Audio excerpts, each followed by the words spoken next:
Bonjour à tous, bonjour à toutes. On se retrouve pour un nouvel épisode de Comment qu'on fait. Aujourd'hui, un Comment qu'on fait une liste pour le jeu de figurines multi-échelles, historique ou fantastique, Bannerwar. Aujourd'hui donc, une liste fantastique, la liste naine, page 111 à 114 du livre de règles. Donc c'est Royaume nain, c'est du guerrier court sur pattes, rancunier armuré jusqu'à la barbe, avec au choix une grosse hache ou un lourd marteau dans les mains. Accessoirement, s'entend le houblon. Le décor est, je pense, bien planté. Passons maintenant à la liste. Donc c'est une armée plutôt défensive, avec le 4 que vous avez ici en défense. Et la règle spéciale d'armée, Seigneur des montagnes, donc qui vous permet, lors de la création du paysage de bataille, de placer la première colline dans la zone de déploiement naine. Également pour les terrains, sur un résultat de 3 à 6, on obtient le terrain montagne qui nous fera un paysage plutôt avec du terrain accidenté ou difficile. Un camp fortifié obligatoire, au moins 2 barricades jusqu'à 6. Et pour les généraux, nous retrouvons un commandant obligatoire et un capitaine obligatoire. À cela pourront être rajoutés des capitaines, chefs. Le stratège, comme vous le voyez, est inaccessible. Voilà, le nain, ça tape, ça tire, mais ça réfléchit pas vraiment, ou disons pas à la mesure d'un stratège. C'est en tout cas le parti pris du jeu. Pour les étendards, 2 obligatoires, 2 musiciens, ainsi qu'un grand étendard. Voilà. Donc l'étendard étant à 2 points, le musicien à 2, le grand étendard à 4. Ça nous fait un total de 12 points à prendre obligatoirement pour cette partie-ci. Rentrons maintenant dans le vif du sujet. Avant tout choix, lorsque vous faites une liste, vous avez le choix de l'option de liste, qui donne un caractère particulier à votre armée. Donc ici, 2 options de liste, 2 options s'offrent à nous. Une liste plutôt orientée armée des forteresses, ici, dans le parchemin brun, nous y reviendrons tout à l'heure. Et une autre option, royaume des montagnes, ici. Donc, comme à l'habitude, si je prends l'une, je n'ai plus accès à l'autre. Donc si je prends armée des forteresses, tout ce qui est ici, dans le royaume des montagnes, tout ça ne sera plus accessible. Et inversement, si je prends royaume des montagnes, tout ce qui est là-haut n'est plus accessible. Donc l'armée des forteresses, vous allez plutôt avoir du nain très armuré avec du canon et du nain qui tatane. Le royaume des montagnes, on a du nain un peu moins armuré, avec de l'arme lourde, donc qui frappe, de la baliste au lieu du canon, et de la troupe du tueur, hein, donc pas d'armure, de la barbe et une hache. Voilà.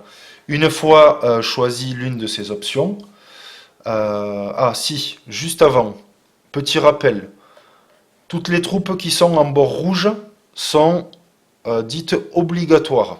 Donc ce sont des choix obligatoires. Donc vous voyez, pour garde royale, 1 est obligatoire. Garde du roi, pardon, 1 est obligatoire. Sentinelle 2, etc. Guerrier nain 2. Donc ça c'est si vous choisissez armée forteresse. Si vous choisissez l'armée royaume des montagnes, les unités obligatoires deviennent le cercle des anciens et 4 guerriers des montagnes. De la même façon, deuxième chose à rappeler, les parchemins bruns. Donc toutes les troupes qui sont dans le même parchemin doivent être commandées par le même commandant. Pardon, par le même général, qui peut être un chef, un capitaine, un commandant ou un stratège. Alors pas le stratège ici. Donc voilà, donc tout cela, si vous les sélectionnez, seront dirigés par le même général. Mais vous pouvez mixer 2 parchemins, par exemple ce parchemin-là et ce parchemin-là, l'ensemble des troupes qui seront prises ici pourront être gérées par le même général. Voilà. Ceci étant dit, faisons un point maintenant sur, disons, les autres troupes, hors option de liste, c'est-à-dire toutes celles-ci. Et croyez-moi, il y en a une certaine quantité chez les nains. Donc, pour faire un petit peu le tour et essayer d'être exhaustif, nous commençons par les alliés demi-hommes. Donc, si et seulement si vous voulez des alliés demi-hommes, tout ça n'est pas obligatoire, hein, puisque ça n'est pas bordé de rouge. Donc, si et seulement si vous voulez les sélectionner, un milicien, demi-homme, un ici, est obligatoire. Et donc, ces demi-hommes doivent être dans le même corps. Si vous sélectionnez ici des chasseurs, des éclaireurs ou d'autres miliciens. Le clan des montagnes, ici, donc même logique, si et seulement si vous voulez un clan des montagnes. Deux guerriers des montagnes sont obligatoires, un est facultatif. À cela, je peux ajouter, d'où le signe plus ici, jusqu'à 2 tueurs de monstres ou jusqu'à 2 mineurs. Mais je ne peux pas faire par exemple un mineur et un tueur, puisque j'ai le ou. D'accord? Logique. Pour la guilde des ingénieurs, ici, donc dans un parchemin, donc tout cela sera dans le même corps, c'est-à-dire sous le même commandement de général. Donc, la guilde des ingénieurs, c'est en gros des poètes avec de la poudre, hein. Ça tire dans tous les sens. Donc à bien utiliser. Pour ceux qui jouent à Battle, c'est ici qu'on va retrouver toutes les machines un peu spécifiques des nains. Vous savez, c'était le canon orgue, etc. Donc il y avait tout ce qui, tout ce qui tirait nous faisait arracher les cheveux quand on jouait face à ça. Voilà, donc si, et seulement si, vous souhaitez une guilde des ingénieurs, 2 maîtres ingénieurs sont obligatoires, 2 longues moustaches, et ensuite, à cela vous pouvez rajouter jusqu'à 3 engins volants ou une forteresse volante, et de la même façon jusqu'à 2 canons nains, canons incendiaires, pardon, ou 2 cracheuses de mort. Voilà. Donc là, il y a de quoi faire, il y a de quoi réfléchir. Comme je vous l'ai dit, dans un parchemin, dans le même parchemin, donc sous le commandement du même général. Donc vous avez compris, même logique, toujours pareil, mercenaire barbare ou noble rallié, lancier ou arbalétrier, et encore fromage ou dessert. Non, je blague, je blague.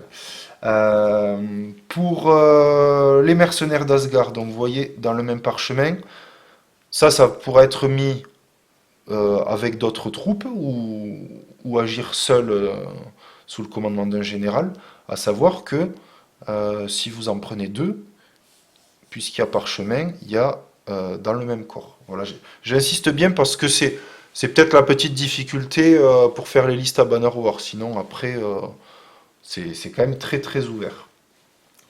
On a, petite parenthèse, les petits sabots ici. Donc, comme vous le voyez avec le logo, ici c'est de la cavalerie moyenne, puisque le logo est gris.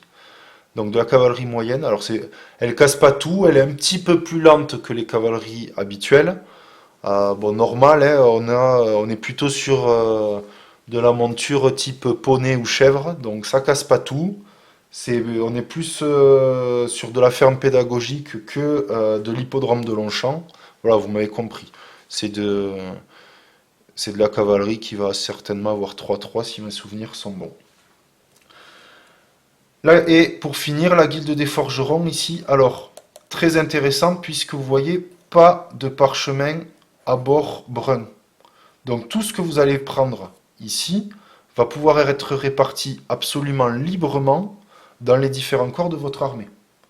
Mais si vous choisissez de prendre une guilde des forgerons, on aura quand même une unité de guilde ici obligatoire, un canon nain, et ensuite libre à vous de prendre un deuxième canon nain et de prendre du géant de métal ou du chariot d'assaut. Voilà. Comme les minima sont à 0, là, rien d'obligatoire, tout simplement. Voilà, donc nous avons fait à peu près le tour. J'ai oublié les aventuriers qui peuvent être très intéressants puisque c'est du guerrier avec de l'arbalète. Donc vous verrez, assez intéressant, du tireur qui tient au combat. Ça, c'est assez rare pour le souligner. Donc cette structure nous propose environ 30 types de troupes différentes, ce qui est, ce qui est quand même assez remarquable. Donc il y avait vraiment de quoi faire. Vous verrez, c'est une armée très plaisante à jouer, avec plusieurs styles de jeu, du défensif au plus offensif, de la boîte de conserve au train d'artillerie, en passant par du nain torse-poil à grosse crête orange, si vous voyez ce que je veux dire. Seul manque pour les nains, mais on leur en voudra pas, la magie. Mais après, ils ont quand même de l'anti-magie avec les pierres runiques. Donc c'est symbolisé par des espèces de gros menhirs qui limitent la magie adverse et apportent des bénédictions à l'armée naine. Voilà. Très intéressant. Très intéressant à jouer. Voilà, et comme je vous l'ai dit, plusieurs types de troupes. Du lourd avec les logos d'infanterie euh, d'infanterie lourde, puisque logo noir. De l'infanterie moyenne qui va plutôt aller dans les terrains, en logo gris. Et de l'infanterie légère ici. Seule infanterie accessible pour les nains, infanterie légère ici, dans la guilde des ingénieurs, donc ça peut avoir son importance. De la machine de guerre, bien sûr. Du Behemoth pour les géants de métal. Et éventuellement du chariot d'assaut ici avec dans la classe éléphant. Voilà. Je vous laisse à vos petits barbus. Je vous souhaite de bien vous creuser les méninges pour faire de belles listes et je vous donne rendez-vous sur un prochain Comment qu'on fait. À bientôt!